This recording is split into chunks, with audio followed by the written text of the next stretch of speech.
Hello and welcome to the second video in the emisCAD series.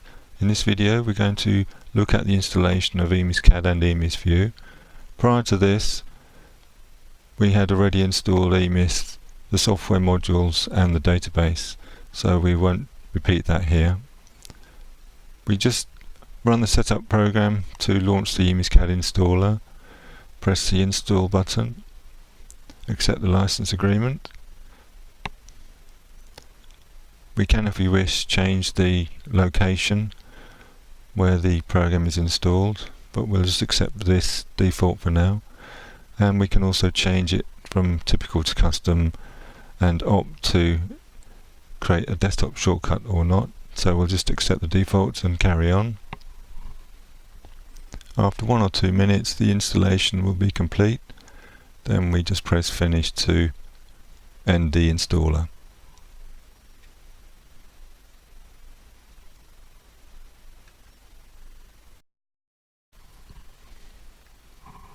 After emisCAD and emisView have been installed, we then need to make a small amount of configuration before we can actually use emisCAD and emisView. So we're going to navigate to the installation folder and locate the config file, and we'll just open that up in the editor here. First of all, we need to change the database connection information, the connection string, by specifying the SQL Server name, the data source, and the database name, which is the initial catalog here. So those have been set to the correct values in this file now already. Below that we have the user settings. Now these are actually maintained through the Options tab in emisCAD, and we'll come back to this a little bit later. So for now we'll just close it. In addition to the config file, you'll be sent a license file which will also be placed in this folder, and emisView also has a license file, although it's just really to make sure that the program will work for all users. There's no additional cost. So in the folder here we have shared resources, we have custom hatch patterns, layer groups, occupier maps, space maps, which we'll cover in more detail as we go through the series of videos. We have the block library, or the symbols as we refer to them. We also have provided some custom tool palettes to make it more user friendly. And we also have an XSD folder here which contains the XML definitions of forms used within the emisCAD software. So this emisCAD folder will be distributed and probably customized for you specifically.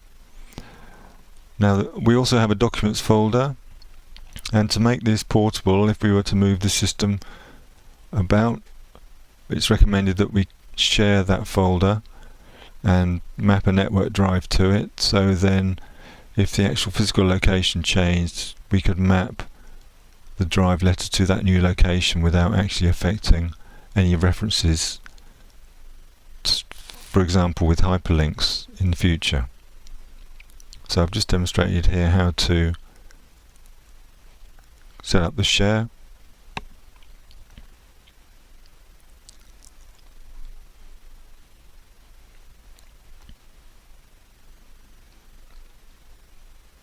And in fact I had actually done it earlier, so we don't need to actually repeat it.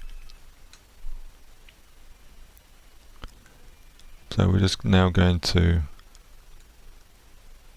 scroll down and see here that we have the drive M mapped to our document share.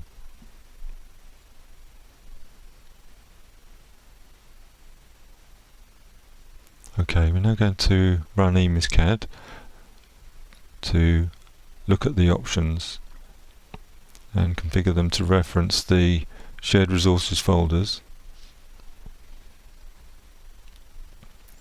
So we've got the options button on the ribbon tab there. Now if you have any custom hatch patterns in the hatch patterns shared resources folder, we need to add that to the support file search path, so I'm going to just do that now. If you don't refer to any custom hatch patterns, then you needn't actually perform this step. So we're just now going to go through each of these options and point them to the correct shared resources folder. So XSD folder. The layer groups are sets of layers with color information, etc. And we'll go through the actual layer group editor within emisCAD at a later video. So we're going to choose emis as the layer group. And we'll carry on, locate the space map folder. The space map folder contains information about the type of hatch that we want to display in a space according to the room type, so we'll also cover that in a later video. And we need to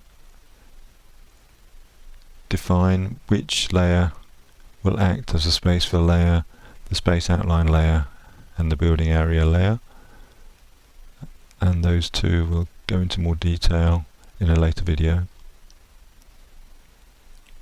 The occupier map, similar to the space map, but this time we change the colour of hatches or spaces according to the occupier of those spaces.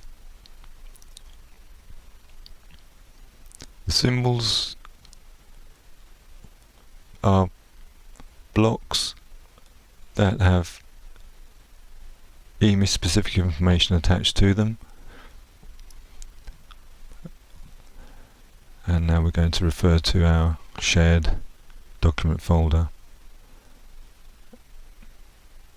And the other two pieces of information there, the temporary circle radius and the locate zoom factor, we'll cover in a later video. We won't actually make any changes to those at this point. Now, since we've made changes to the options, when we've said apply or save or OK, those settings are actually user-specific settings and are not written back to that config file that we looked at earlier.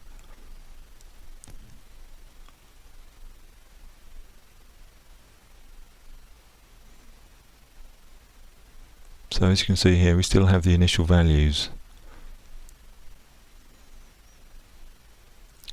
So these settings are saved in a user config file within your local folder, and you can see here that we have actually got those values saved in this file. So what we're going to do now for future convenience is to copy these out, paste them into the main file, config file, so that for any emisView users, new emisView users and new emisCAD users, they will adopt these settings straight away without having to go through the options in emisCAD or emisView to actually make any of the changes. And in fact, for emisView users, they won't be able to make any changes to these at all, so it's really important that this is performed for an emisView user.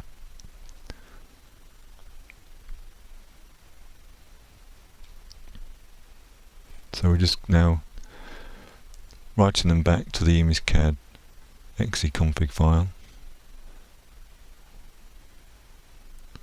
and that will then make it a little bit more user-friendly for future emisCAD users that haven't used the emisCAD software before. So while we're here in the emisView exe-config, we also have to change the database connection information in there too.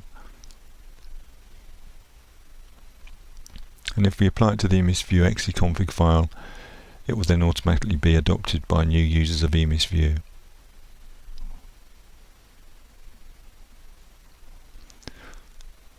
So we're just going to go into emis,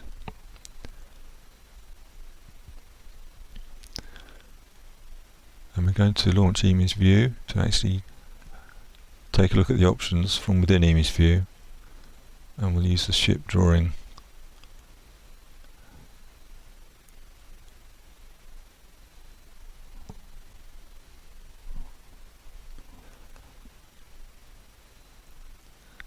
Now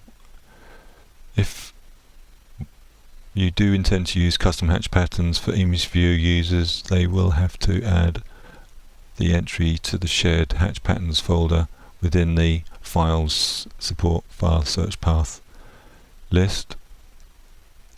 And we'll now look at the emis options, and you can see here that the ability to change them has been restricted.